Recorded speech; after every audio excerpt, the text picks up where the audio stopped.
Hello friends, welcome back to the my new video guys and my YouTube channel guys. Today friend we are going to talk about guys how can we on guys flash for call setting in our Infinix phone device. Friends, you want to on guys your Infinix phone flash for call setting. So then how can you on it today friends? I will show you. I will tell you in this video.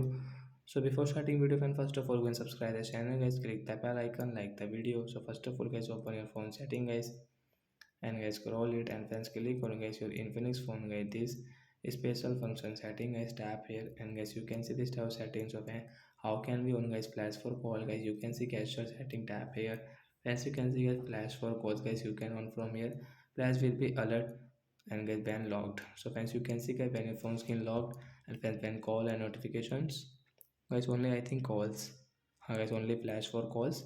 So guys your flash will blink. So like that guys we can on guys flash for call setting. So that's it guys, thanks for watching the video.